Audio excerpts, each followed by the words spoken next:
Bismillahirrahmanirrahim. Assalamualaikum warahmatullahi wabarakatuh. Perkenalkan, saya Aslan Jufri, mahasiswa program studi pendidikan ilmu pengetahuan sosial, kekhususan pendidikan sosiologi, program pasca sarjana Universitas Negeri Makassar. Pada kesempatan kali ini, saya akan mempresentasikan proposal penelitian saya yang berjudul Implementasi Kebijakan Penggunaan Kartu Tani di Desa Barugae, Kecamatan Duampanua, Kabupaten Pindrang. Sebelumnya saya ingin mengucapkan terima kasih kepada Bapak Dr. Muhammad Syukur MSI selaku pembimbing 1 saya dan Bapak Dr. Bakhtiar SPD MPD selaku pembimbing 2 saya. Pertanian menjadi salah satu sektor ekonomi negara. Berbagai investasi dan kebijakan telah dilakukan oleh pemerintah untuk mendorong pertumbuhan di sektor pertanian dan meningkatkan kesejahteraan petani. Pembangunan pada sektor pertanian pun menjadi pembangunan yang penting untuk diperhatikan. Menurut Wahid, tahun 2021, kesejahteraan petani tidak lepas dari 3 hal, yaitu permasalahan pupuk, benih, dan harga. Kebijakan penyediaan pupuk bagi petani melalui kebijakan subsidi merupakan kebijakan pertanian yang mengalami berbagai transisi konseptual. Kebijakan tentang pengadaan pupuk bersubsidi sendiri terdapat dalam Surat Keputusan Peraturan Pemerintah Nomor 70 Tahun 2003 tentang pengadaan dan penyaluran pupuk bersubsidi untuk sektor pertanian. Selain itu, kebijakan pupuk bersubsidi juga telah diatur dalam Peraturan Presiden RI Nomor 15 Tahun 2011 tentang penetapan pupuk bersubsidi sebagai barang dalam pengawasan.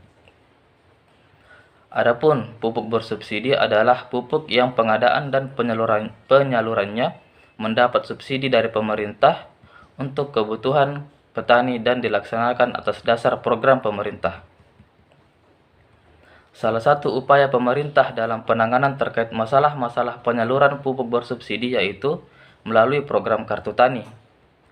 Kartu Tani digunakan secara khusus untuk membaca alokasi pupuk bersubsidi dan transaksi pembayaran pupuk bersubsidi di mesin elektronik data capture milik bank yang ditempatkan di pengecer atau kios resmi yang untuk penebusan pupuk bersubsidi. Kabupaten Pindrang merupakan salah satu kabupaten dengan tingkat produksi padi yang tinggi. Berdasarkan data pada publikasi luas panen dan produksi beras Provinsi Sulawesi Selatan tahun 2019, produksi padi Kabupaten Pindrang menjadi produksi tertinggi ketiga setelah Kabupaten Bone dan Kabupaten Wajo.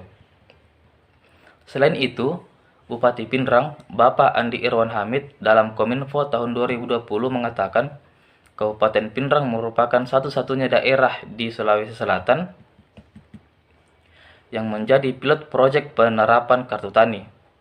Berdasarkan latar belakang inilah, saya merasa perlu untuk melakukan penelitian tentang implementasi kebijakan penggunaan Kartu Tani di Kabupaten Pindrang, terkhususnya di Desa Barugae. Adapun rumusan masalah pada penelitian ini, pertama, bagaimana implementasi kebijakan Kartu Tani di Desa Barugae, Kecamatan Duampanua, Kabupaten Pindrang, dan yang kedua, apa faktor-faktor yang mempengaruhi implementasi kebijakan Kartu Tani di Desa Barugae, Kecamatan Duampanua, Kabupaten Pindrang. Adapun tujuan penelitiannya, pertama untuk mengetahui bagaimana implementasi kebijakan Kartu Tani di Desa Barugae, Kecamatan Duampanua, Kabupaten Pindrang, dan kedua untuk mengetahui faktor-faktor yang mempengaruhi implementasi kebijakan Kartu Tani di Desa Barugae, Kecamatan Duampanua, Kabupaten Pindrang. Kebijakan publik menurut UOL dalam Rus Hananto tahun 2014 menyebutkan bahwa kebijakan publik ialah sejumlah aktivitas pemerintah untuk memecahkan masalah di tengah masyarakat, baik secara langsung maupun melalui lembaga yang memenuhi kehidupan masyarakat.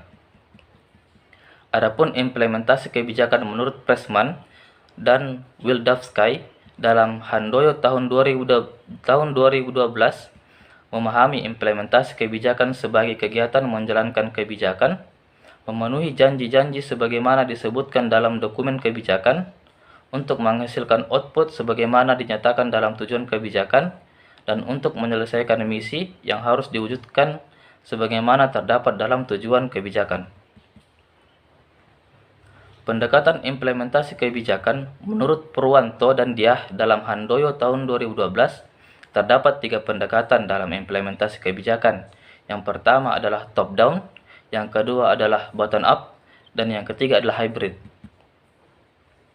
Tahapan implementasi kebijakan publik menurut William Endan dalam Winarto tahun 2012, terdapat 5 tahapan. Pertama adalah tahap penyusunan agenda, kedua tahap formulasi kebijakan, ketiga adaptasi kebijakan, keempat tahap implementasi kebijakan, dan kelima adalah tahap evaluasi kebijakan. Indikator keberhasilan implementasi kebijakan publik di sini menggunakan model Edward 3. Adapun indikator tersebut pertama adalah komunikasi, kedua sumber daya, ketiga disposisi, dan keempat adalah birokrasi. Faktor-faktor yang mempengaruhi implementasi kebijakan publik menurut Mustofadijaya dalam Ibrahim tahun 2019, terdapat 4 faktor yang mempengaruhi implementasi kebijakan publik. Yang pertama adalah lingkungan kebijakan, yang kedua pembuat dan pelaku kebijakan, ketiga kebijakan itu sendiri, dan keempat adalah kelompok sasaran kebijakan. Aplikasi SIMPI digunakan untuk melakukan input data dan menyimpan database petani yang berisi diantaranya identitas pribadi dan jumlah alokasi pupuk bersubsidi, serta memonitoring transaksi pembayaran pupuk bersubsidi untuk petani di pengecer yang telah ditentukan oleh pemerintah.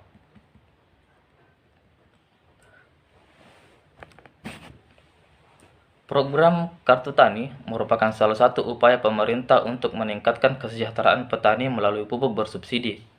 Setiap transaksi penebusan pupuk bersubsidi secara otomatis akan mengurangi alokasi pupuk bersubsidi dan saldo di dalam rekening tabungan dan di dalam sistem manajemen kuota akan tersimpan database petani. Maksud, tujuan, manfaat, dan sasaran dari Kartu Tani. Maksud dari Kartu Tani adalah terwujudnya pendistribusian, pengendalian, dan pengawasan pupuk bersubsidi kepada para petani yang berhak menerima.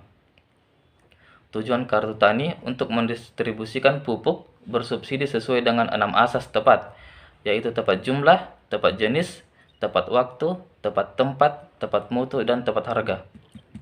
Selain itu, Kartu Tani memiliki tujuan untuk meningkatkan kemampuan pertanian dan mengupayakan penyelesaian permasalahan penyaluran pupuk bagi petani. Manfaat dari Kartu Tani ini yaitu memberi manfaat kepada pemerintah, kepada petani, dan kepada pihak ketiga atau pihak lain yang mendapatkan informasi tentang pertanian. Adapun sasaran dari Kartu Tani adalah petani yang bergabung dalam kelompok tani, mempunyai KTP atau NIK, petani dengan luas lahan maksimal 2 hektar, atau petambak dengan luas maksimal 1 hektar. Adapun teori yang digunakan dalam penelitian ini adalah teori struktural fungsional dari Talcott Parsons dengan 4 fungsinya, yaitu agil. Secara lebih spesifik, pandangan Parsons mengacu pada dinamika yang terjadi dalam sistem sosial sebagai bentuk dari struktur sosial. Sistem menurut Parsons adalah kumpulan kegiatan yang ditujukan ke arah pemenuhan kebutuhan tertentu atau kebutuhan sistem.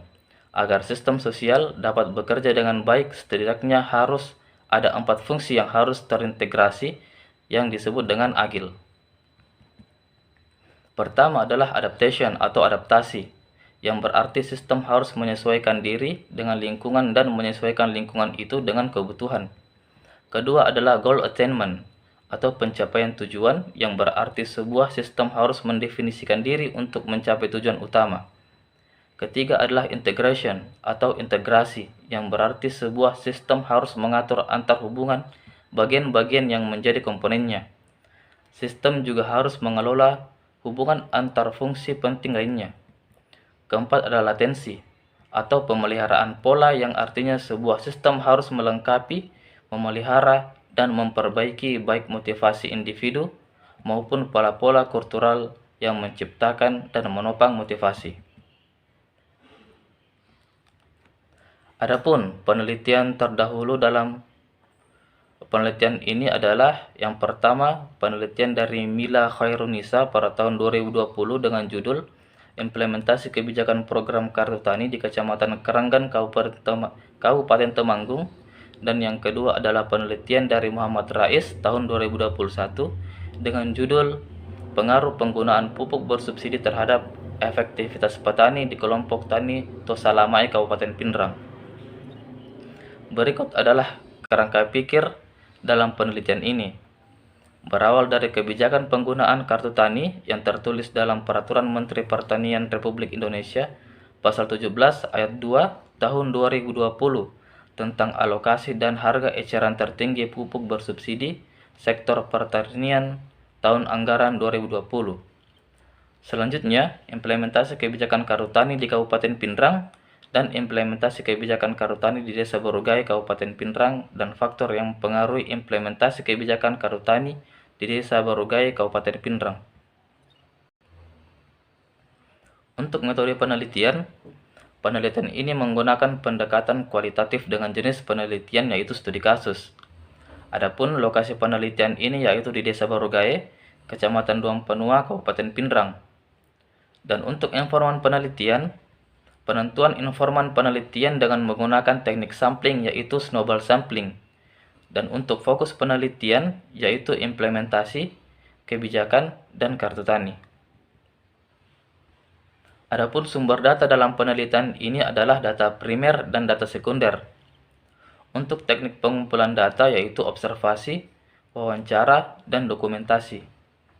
Untuk instrumen penelitian pertama yaitu human instrument, kedua panduan observasi, ketiga perumahan wawancara, dan keempat borang dokumentasi. Dengan teknik keabsahan data yaitu menggunakan teknik triangulasi data yang diantaranya triangulasi sumber, metode, dan waktu. Dan untuk analisis data, pertama adalah teknik reduksi data, yang kedua penyajian data, dan ketiga adalah penarikan kesimpulan. Sekian presentasi dari saya ucapkan terima kasih atas atensinya. Assalamualaikum warahmatullahi wabarakatuh.